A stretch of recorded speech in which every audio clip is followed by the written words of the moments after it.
Japan में एक research हो रहा है, क्यों ना हम अगर कोई मरीज है उसे हम ऑक्सीजन देने के बजाय, वेंटिलेटर देने के बजाय कंसंट्रेटेड वाटर के अंदर ऑक्सीजन भर दे। पूरी टेक्नोलॉजी बदल जाएगी यहाँ। और सही है, सोच रहा बदल जाए। वेंटिलेटर बहुत महंगा आता है।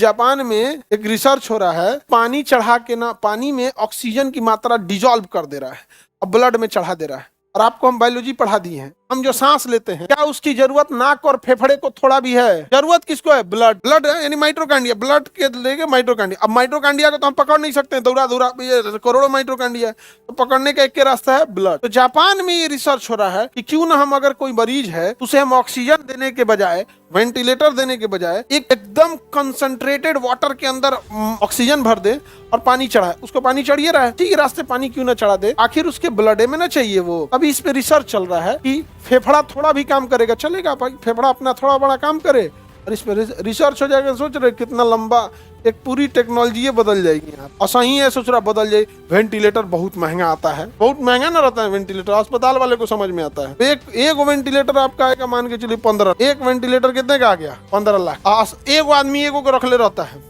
वेंटिलेटर लगा लेना तो 4 दिन से अपने में रख ले, दूसरे को थोड़े देंगे यहाँ पे। कम से कम अस्पताल में ऐसा सीरियस मरीज सपोज करो कि 10 गो आ गया, मिनिमम हम बता रहे हैं 10 गो आ गया, 1.5 करोड़। 15 लाख का एगो, अब 10 गो मरीज आया तो 1.5 करोड़। और थोड़े छीन लेंगे, छोड़ा हो तुरंत का सांस ऊपर जाएगा, नहीं ना छीन लेंगे।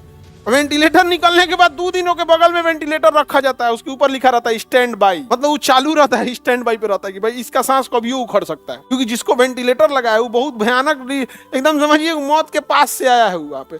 ऑक्सीजन लगना तो नॉर्मल चीज है, ऑक्सीजन में कौन चीज का खर्चा है? ऑक्सीजन में झमेला नहीं है, वेंटिलेटर में मशीनों में झमेला है। उसको पहले ऑक्सीजन दीजिए, वो पंप करेगा, फेफड़ा में वही ऑक्सीजन भरता है और CO2 अपने निकाल के लाता है। तो जो अगर वो टेक्नोलॉजी आ जाए, अस्पताल वालों का करोड़ों रुपया बच जाएगा। अस्पताल में वेंटिलेटर का वैल्यू है, 10 गो वेंटिलेटर पे कोई को अस्पताल चलेगा? कम से कम 20 गो वेंटिलेटर रखना पड़े, कम से कम कितना? 20। अब 20 वेंटिलेटर है, 3 करोड़ रुपया कौन सी लेके आ? वेंटिलेटर।